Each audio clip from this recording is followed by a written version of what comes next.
Digital Marketing Radio, episode 118. How does PR work in 2015? DigitalMarketingRadio.com. I'm David Bain, and this is Digital Marketing Radio, weekly interviews with online marketing gurus. Catch up with all the previous episodes at DigitalMarketingRadio.com. The big interview with David Bain. Well, today I'm joined by an author, a speaker, and a social media consultant, all rolled into one. She's the co-editor of the leading PR, marketing and social media publication PR Daily. Welcome to DMR, BEKI WINCHEL. Hi, thanks for having me. Good to talk with you today. It's wonderful for you to have you on here. Well, thank you for joining us. Yeah. Well, you can find BEKI over at prdaily.com and also link to her about page from the show notes at digitalmarketingradio.com. So, BEKI, what's the difference between traditional PR and PR in 2015? So that's a really great question. And I think that there's not a lot of difference between the foundation of PR. That hasn't changed. PR has always been about building relationships with people that are integral for an organization to survive. So you think that would include consumers, it would include partners, sponsors, what we like to call, especially in 2015, influencers, but those really passionate brand advocates. And so there's a variety of different methods, and I think the strategies have definitely been altered throughout the years, but the foundation has always been about those relationships and keeping the brand image intact so that people can trust in that, people are loyal, and people know about the brand so that they're enticed to continue to buy. Okay. So the underlying principles of conventional PR still apply, but the tactics in terms of implementation have perhaps changed a bit. Would that be fair? Yeah, and I think that the interesting thing too is that there's a lot of the ideologies that have altered a little bit too. Again, the foundations have always been the same. So like you said, it's the same foundation has been there and will, I think, always be there about building those relationships. But for example, one of the things that I've noticed is that there's a lot of talk lately about we call them key publics. In advertising, you call them audiences. Marketing, you call them something a little bit different, or just consumers. But it's the people that are going to be buying your product or listening to your services, et cetera, et cetera. And in PR, we once dispelled the idea of a quote unquote mass public. And the reason why we did that is because the principle is if you say something to everybody, then you will say something to nobody. That your messages really have to be honed to specific demographics, specific self-interest. And the interesting thing now with social media and everybody having access to information is there's kind of a talk of, is there becoming another mass public out of this, or is there becoming another public that we haven't really identified?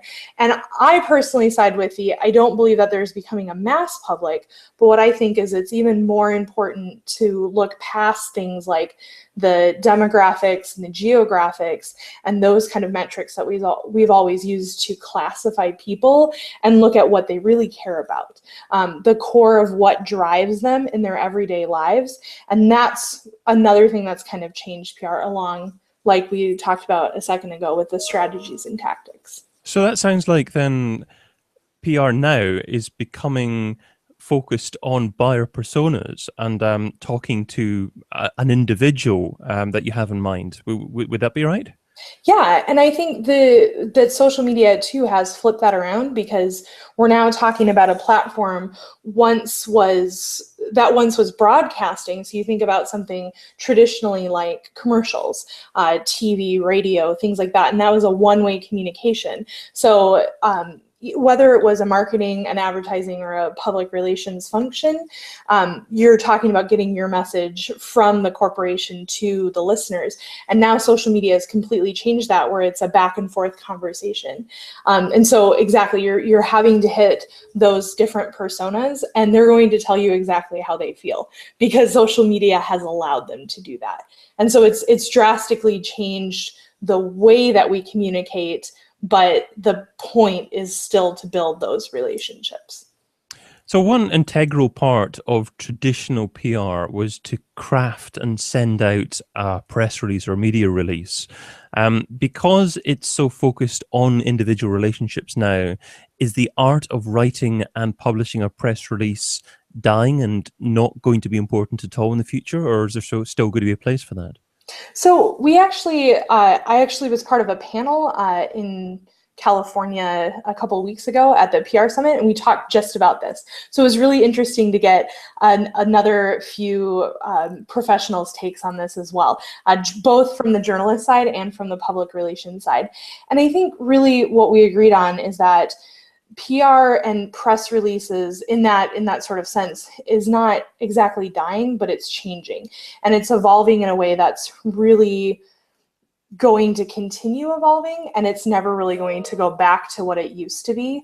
And so I say that in the fact that first of all, storytelling is really important, and it can become a buzzword, but it's all about really finding, again, like we talked about a second ago, finding those interests and that, quote, what you called a buyer persona to really reach people. You're telling stories that people actually care about. And if you don't have a story that anyone would care about, then you're asking yourself why you would even bother writing anything in the first place. I don't think that press releases as a function is ever really going to go away, because you think of certain things like, for example, recall information. There's specific information, for example, like a new update to a product that you have to get out, and that would still fall under those, but they're changing in such a way that every time somebody does something at a company or we have a new hire, it's going away from issuing a press release and putting it out on the wire to now having these kind of vibrant newsrooms that their consumers can go directly to and get that information. And they're starting to create a lot more content. And so the writing process is still there. And I think more than ever, PR people have to be good at writing and telling stories. But the traditional press release is kind of like a dry with the nice boilerplate at the bottom. Those are kind of going by the wayside. I mean, one service that I used to use a few years ago was PRWeb, but I haven't used them for a while. Is there still likely to be a place for that kind of service in the future, do you think? Yeah, but what I've noticed happening, and we actually published something on PR Daily, and I believe it's on not the front page, but it's within our media relations section. So anybody listening to this, if they want to go to the media relations section, we published a recent survey about the popularity of press release services and how users have rated their quality versus their proficiency, et cetera, et cetera. And that was recently conducted within the last, I believe, year or two. So that's definitely current. What I've noticed is that there's definitely services like that, and I think they'll continue to exist, because when you're talking about getting your message out, a lot of people are still turning to that, especially for like SEO and just generally getting those links out there and getting your information out and then starting to build upon that. But what's happening too is that we have other sort of other tools and resources. So you think we have, for example, Muckrack. We have Haro, which is Help a Reporter Out. We have a lot of smaller startups that are more mobile focused, perhaps more social media focused, that are trying to connect PR people directly with the journalist, that you can still find on PRWeb or like a Cision, for example, but I think it's starting to kind of adapt the same style of social media. Yeah, I mean, I actually used a website just like Help a Reporter Out when I was starting out in digital marketing radio a while ago. It was called Source Bottle, but yeah, a fairly kind of similar principle. And it's an amazing service for finding people who want to be interviewed, as well as the other way around for getting your story out there. Yeah, exactly. And I think it's great because then, you know, instead of I'm not saying anything bad about newswires per se, because I think everything has its place depending on whether it fits in your strategy and what your entire strategy and your campaign is with your organization. But the nice thing about these newer technologies, or even what you're saying, you tried this out a while ago, and some of these have been around for quite some time, is that it's really about finding those people who care and specifically working with them, because I think it's always been a thing, but social media has made it very acute that a spray and pray does not work. It's kind of the same principle of talking to everybody means you're talking to nobody. Yeah. And so it's the same thing. When you're spreading out a message to just so many people, I don't think it really heightens your chance of getting it picked up. But if you take the time and invest the time to research into somebody that cares, and then you spend a few more minutes crafting a pitch to why they would care, I think it gets picked up a lot more. Absolutely, yeah. If you find that one person who happens to be a significant influencer in the industry that you want to target, then reaching out to that one person, and if you actually manage to get that one person on your side and starting to talk about you as a brand, then that can perhaps be all you need, because of course all the other sub-influencers within that genre will start feeding off that person and writing their own stories based upon that. Yeah. So I mean, I guess the key is, how do you actually reach out to that major influencer within that sector? Have you got any tips on how best to do that? Well, so I think it honestly depends on, of course, it depends on who you're targeting. And so a lot of PR people will still target journalists. Twitter is a great place to at least start your research, or at least continue your research in doing that. A lot of publications will have author pages, or they'll have the staff pages that will have, I know with PR Daily we have that, which lists our editors, it lists our regular contributing writers, et cetera, et cetera. And a lot of other publications have that as well. But journalists are actually the largest verified group on Twitter. I believe they're running at about 25% of Twitter users are journalists. So most of them still prefer email pitches, but they're found on there. So you can start learning more about them, learning what they like, how they like it, and start kind of building that relationship. When you're talking about an influencer, what we would call an influencer, somebody perhaps that's a well-known blogger in the industry that your brand is or your client is, or if you're talking about a person with a large social media presence, I think it's using tools, and that would then turn to more like social media tools in order to find and figure out who they are. So so briefly, like a way of doing this, I know last year we had a huge thing and it went everywhere. Do you remember the app Yo? And it was this huge thing, and all you could do is like send your friends a thing that said Yo. Yeah, it rings a bell. It was the silliest thing. But it actually gathered, I think, about 3,800 media impressions as far as headlines go. So people were writing about it all over the place. Stephen Colbert actually talked about it on the Colbert Show, which is huge, right? I mean, that's a huge piece of earned media, because that's not you can't really have an advertisement with that, with him talking about it anyway. And what we found out what they did was they actually reached out to Robert Scoble, and they brought him in and they showed him how it worked, and he actually put a message on Facebook.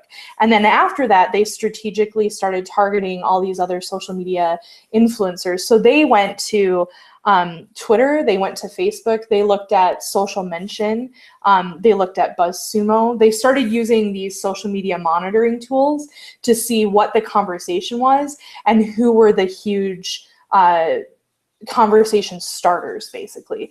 Who were people retweeting, who were people referencing, who was getting a lot of people talking back to them.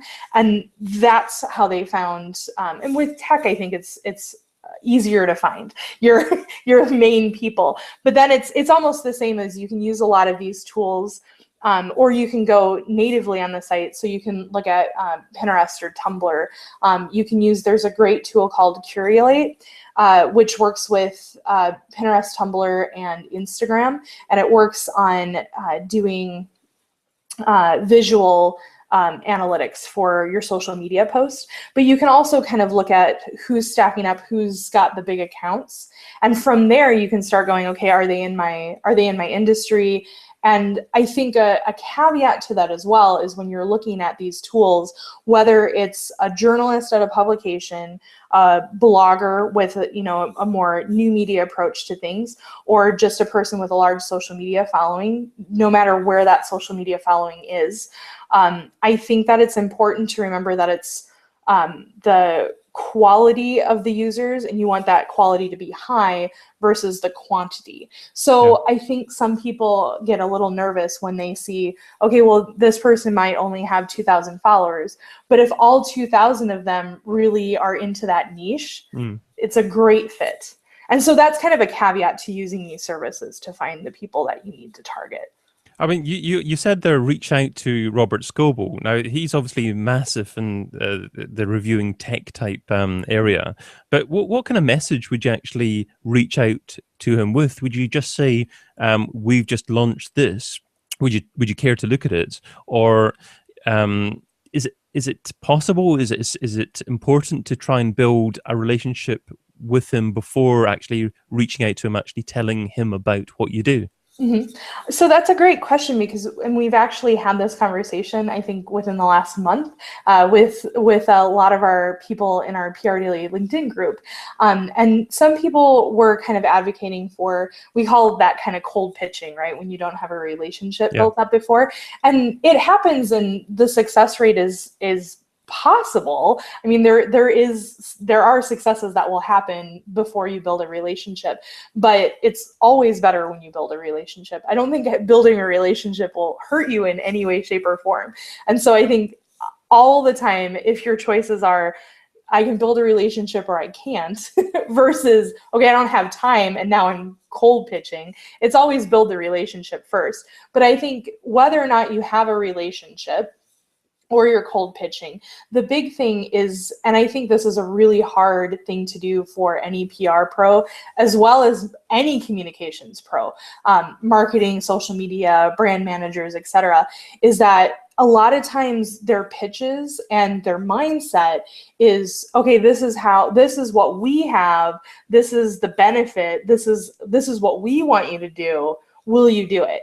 Instead of turning it around and going, this is why you would care. We've seen that you like X, Y, and Z. We think this would be something that your audience would care about. Maybe they would like to hear it from you. Would you like us to come in and show you something, or would you like us to give you this so you can go ahead and try it? And I think that some people are kind of catching on to that, and they're kind of grabbing a hold of looking outward instead of inward. But I think that's integral to working with these advocates, or what we call like brand ambassadors. And again, with journalists as well, because the value that you have to do in order to show that a pitch is worthy is to show why it's worthy to the person you're pitching it to. And in terms of reaching out to those people, you mentioned Twitter as being very important, and also directly via email. Are there any other styles of reaching out to people that are starting to work effectively? I mean, video, for example, where would video actually fit into the PR mix? So I think there's a lot of different ways, and I think it depends on the influencer, which is where research comes in so handy. So for example, I don't mind being pitched on Twitter, or at least being started to be pitched. I want those longer pitches still sent to my email, but it's a great way to break the ice. I also don't mind if somebody is going to send me a LinkedIn message. I might regret saying that because I do get a lot of spammy pitches, and I never like those, no matter what platform they're on. But or if, for example, if you're networking, and I think for PR pros, they're always kind of on. They're always looking for these opportunities. So I think it would come, you mentioned video. So it would come, let's just say now Blab is out, and Blab's the big thing. So let's just say you hop onto a Blab, and whether you're watching or whether you're part of the actual broadcasting, if you're seeing an influencer, you don't really want to give the pitch while all these people are watching you, but maybe just kind of building that relationship, and then immediately after connecting with them and saying, hey, I saw, it was great talking with you. Right. I'm wondering if I can talk with you more. Or, hey, I saw your Periscope, it's really great, I followed you, and I'm doing this over here, and I think you would be interested because of XYZ. And I think that's true for almost any social media platform. And when you start to find these people and you start to research them, you start to kind of feel out what they like. Some bloggers don't even really, it's hard to get their emails, and you realize that they want it funneled through the blog, you know, through blog comments or through their social feeds. And so you kind of learn what everybody would like to do and then follow suit.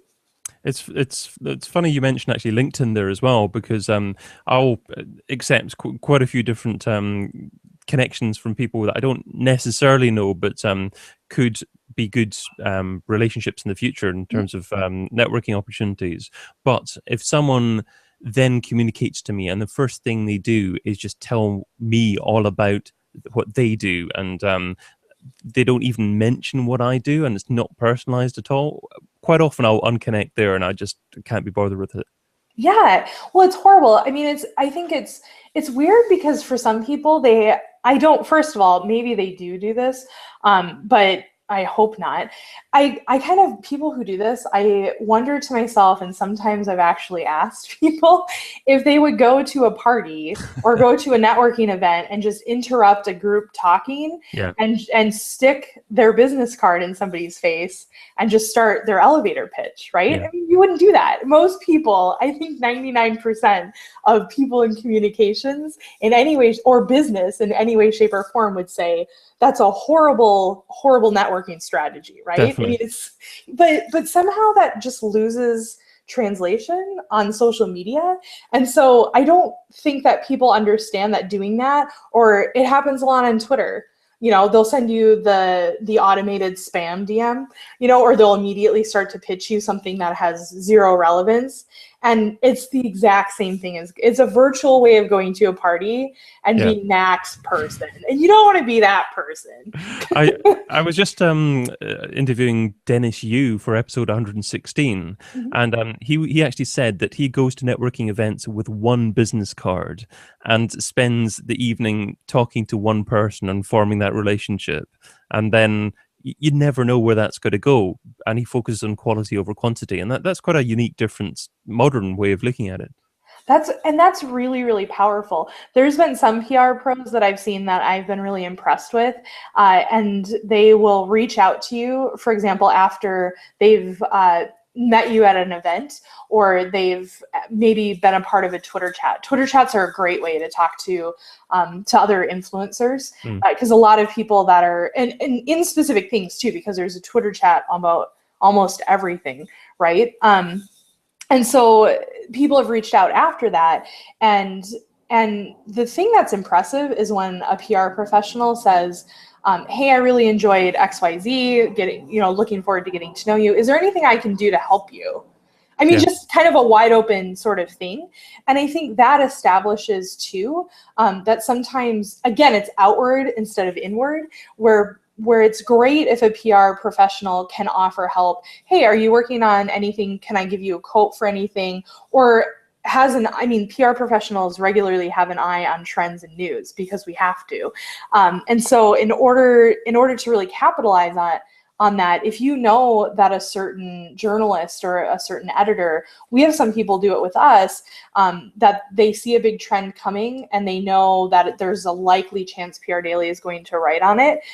Sometimes we'll have PR pros send us something and say, hey, would you like this different take on it? We have a quote, or we have an insight, or we have some numbers for you that we've gathered from our client. If you would like to use them in your story, here you go, which that's great, because that's actually helpful. And that's a way to subtly kind of insert your influence. And that way you're kind of priming so the reporter is much more warmed up when you actually do have a pitch.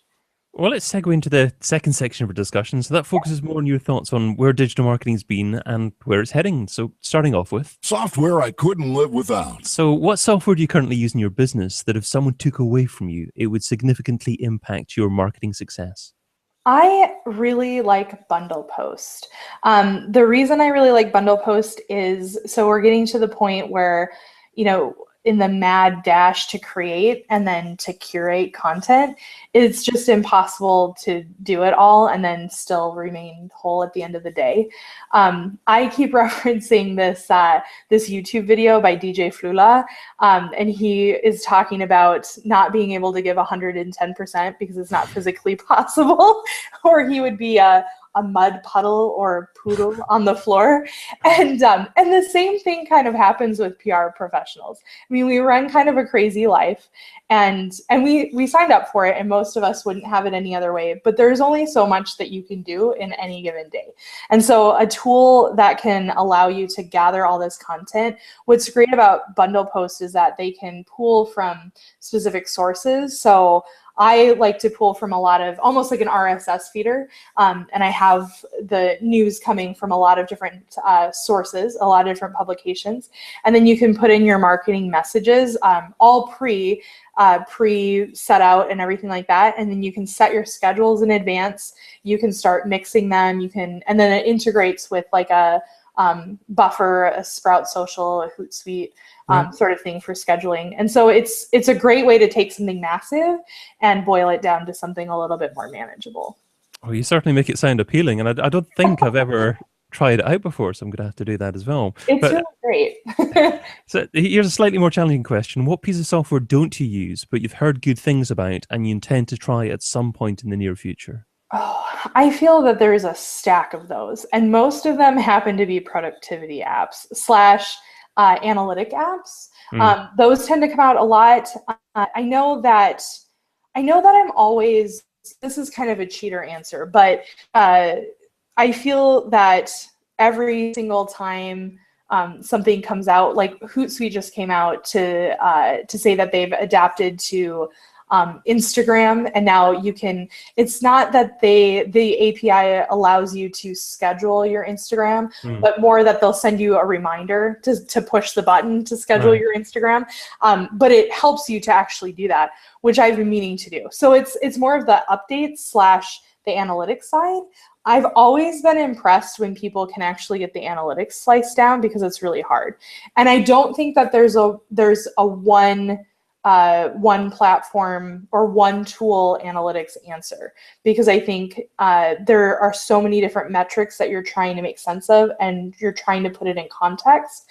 But then most of the time, it's not that I don't know Hootsuite or Sprout Social or Buffer or Bundle Post or whatever we're talking about, but it's just that I haven't really taken a spin around their new features. Okay, so those are always on my list. So you mentioned quite a few social media dashboards there. Can you say that you prefer one of them? I usually use Hootsuite. We use at PR Daily kind of a mixture of Sprout Social, Hootsuite, and Buffer. I think, again, it's really hard. They have some, I think it's almost like analytics, where if you really need a multi-talented solution, you kind of need more than one. Yeah. There's just really not one answer that will do everything for you. It's not a ShamWow. No, I mean, no, that's fair enough. I mean, there's so many bits of software out there, and that try to do maybe too much, and don't try and be too focused. And I think if you get one piece of software that does something brilliantly, then that's fab, because there's no problem with working with quite a few different things, and I prefer to do that. Yeah, well, yeah, and if it fits, because that's the thing too. It's better to do less, but do it properly, than to just take on too many. And I think that's a lesson for anything. So that's a lesson for tools. That's a lesson for creating content. That's a lesson for doing your business. I mean, blog writing. It's easier said than done sometimes, though. Definitely. Let's move on to, I wish I would have. So I'd like you to look back on the very first day that you're involved in trying to market a business online. What didn't you do so well? What do you wish that you would have done differently?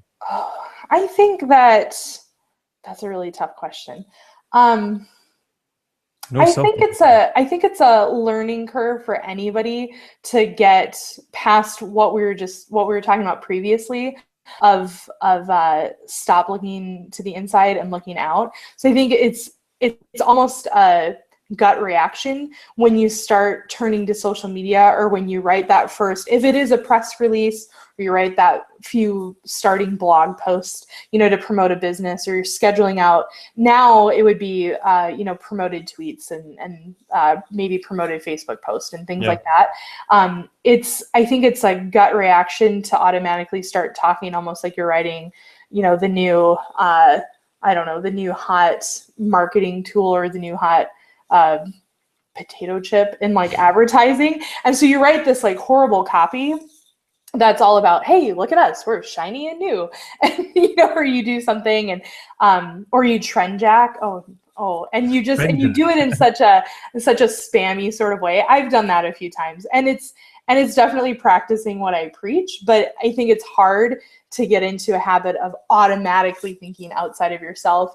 And it's hard because you have, at the same time, I think some of those mistakes that I've done have been perpetuated by being stressed to show results, instead of pushing back and saying, you need to give me this amount of time, and within these many months, I will show you that we will have some relationships built, so I can show you how much it matters. Yeah. That's what I wish I would have done better. Yeah, it's just about managing your time better, isn't it? Yeah. Yeah. That I always need to do. I mean, it reminds me about what a lot of people say about email, and that you should have a set time of day to review your email and answer email, and then just go away from it and do something else. But it's easier said than done, of course, because every computer is connected to the internet anyway. Yeah, well, and then it's connected to your smartphone, your smartwatch, your chip in your ear, wherever, your glass across your entire house. I mean, pretty soon it'll just be in your brain. And so it's just a constant thing. I think having access gets really hard. It's a losing battle. We should give up now, yeah? No. Never. No, I think it's good sometimes to do that. And I think part of doing that too, I've noticed that sometimes I will shut off notifications, or I'll just leave my phone somewhere else. Like I'll turn it on silent, and I'll have to walk away in order to because if you're constantly frazzled, I think the quality starts to just tank, and then your effectiveness tanks as well. Absolutely. Do it by intention. Exactly. Yep. This or that round. So this is the quick response round. 10 quick questions, just 2 rows here. Try not to think about the answer too much, and you're only allowed to say the word both on one occasion. So ready to go? Yes. Let's do it. Email or Twitter? Twitter. Audio or video? Video. Affiliate or display advertising? Affiliate. Facebook or Google Plus? Facebook. Online press releases or one-on-one relations? One-on-one relations. Paid search or SEO? Paid search. Email contact form or telephone number? Oh, phone number. Website or app? App. Social subscriber or email subscriber? Both. I'm going to go with both on that one. Local marketing or global marketing? Global marketing. That's tough too. Oh, that was a struggle for some. You managed just the one both though, and that was social subscriber, email subscriber, which is quite unusual because I would say that over 90% of people pick email subscriber. Okay. So why did you go for both there? Well, here's the thing. I think what we've learned actually, just coming from PR Daily, is that a lot of our readership comes actually from social media feeds, which is interesting. I think we've looked at our readership, and we have a solid readership that is logging into the website every day, and they sign up for emails, they sign up for our we do a lot of Reagan events and webinars and training and everything like that to help PR pros. And we have a lot of subscribers, but we also just have that constantly top of the mind because people are on social media doing it. And so when we schedule out the newest stories of the day to constantly go out on Facebook, it's a reminder when it pops up in their feed that, oh yeah, I have to go check out PR Daily for the day. And so a lot of those are actually referred from social. The other thing is, I think that it depends on your demographic as well. I mean, we're learning now that, younger demographics don't even really like to use Facebook, but they want to go on mobile apps. I I mean, my 17-year-old niece doesn't even want to text me anymore. I feel horrendously old, but she'll Snapchat me all night if I go Right. on Snapchat. So, I mean, it's that sort of thing. And that's why I say I mean, most people still think traditionally, and I definitely agree, email subscribership, but I don't think we should ignore social. I think No, there's a no. lot to be gained from that. Okay. The $10,000 question. If I was to give you $10,000 and you had to spend it over the next few days on a single thing to grow your business, what would you spend it on, and how would you measure success? Shoot, I thought you were going to give it to me to go on a vacation. Well, you can spend it on that. Just justify it. You know, I would definitely, some of that has to go towards, I would definitely be spending it on a solid, not to use a buzzword, but like an enterprise platform, including something that will let me research and let me pull up good analytics, not only for whatever strategy I put into place, but again, for the research equivalent. So maybe I'd be part of like the Adobe social media and marketing stuff that they have up. They have a pretty sweet connection. So I definitely would do that. I would put aside and start picking out my advocates and my ambassadors and start going that way. And then I think I would try, there's a lot of people going more towards these events now as well. And so depending on my business, it all depends on what the business is, but I would try to do not only some sponsorships with live events, but some sponsorships with virtual events too. People are really wanting to hop into this, like what's going on now, whether that is, and that goes for almost anyone. So PR and marketing and comms and journalists and all these other professionals, you know, they're attending these industry events. You have them across the board, business people, marketing. You have it for, you know, nerds and geeks attend Comic-Con. And then online, it's the same thing, but it's just in a virtual way, or we look at Periscope and things like that. People want to be involved in what people are doing on a day-to-day basis. And I would look at sponsorship for those. Yeah, I mean, it's great that bigger brands are starting to really understand the value of sponsoring things online, because it wasn't like that even just 3 or 4 years ago or so. So it's moving forward so quickly. Yeah, exactly. And top secrets, I've actually got a new sponsor for Digital Marketing Radio that's going to be starting at next episode. So I'm not going to share who it is this episode. So you're going to have to listen to next week's one to find out about that. Sounds good. I'm excited. That's my teaser. I gave you a little lead in there by accident. You did indeed. You did indeed. It wasn't intended. Just My number one takeaway. Well, Becky, you've offered a lot of great advice in our conversation, but what would you say is the number one takeaway? What's the single most important step that our listeners, our readers, our watchers need to take away and implement in their own businesses? It is not about you. It's not about you. Me. It's not about me. Well, no, I mean, just yes. for anybody listening, it's Absolutely. just not about you. And that goes for, you know, you think about a good relationship, and good relationships, the people put the other people first, which I realize ultimately you have to take care of your own needs to a certain extent. But that's what a good relationship is. You think a good friend, a good, employee brand sort of thing, and also consumer brand, you know that they're going to take care of you on a customer service level, or you know that they're going to take care of you with benefits and with a good company culture, and listening to you. And so it's not about you. And that turns into content, storytelling, how you pitch, how you find influencers. I think that's really the number one takeaway. Yeah, absolutely. I mean, it reminds me of an old Zig Ziglar quote. If you help enough other people get what they want, you know, you end up getting what you want. And Exactly. yeah, it's all these old principles are just great business tips. Yeah, they never age. They're like fine wine or cheese. We're just Indeed. bringing them over to 2015. Absolutely, yeah. Well, you've offered a lot of wonderful advice, so thank you so much. Thanks for your time and advice. What's the best way for our audience to find out more about you and what you do? Well, you mentioned before to check out prdaily.com.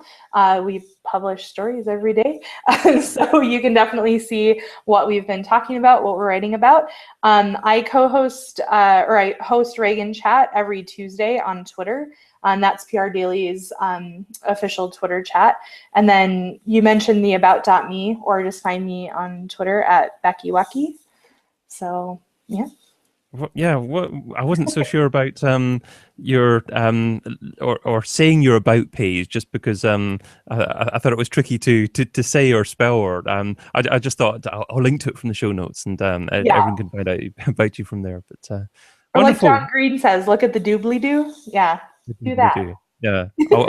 Thing below, all the link section, and I do spell my name kind of weird, but yeah, they can find me there. Superb. Well, yeah, thanks again, and thank you, dear listener, for joining us as well. If you like what you heard, really appreciate your feedback. So just go to digitalmarketingradio.com/iTunes and please leave an honest rating and review. It would be absolutely fab to hear from you, and of course it would help to improve the ranking of the show in iTunes. And finally, I'm also hosting a brand new show live every Friday called This Week in Organic. So just head over to thisweekinorganic.com to find out more about that. But that's all for now. Until we meet again, adios, and thank you again, Becky. Thank you.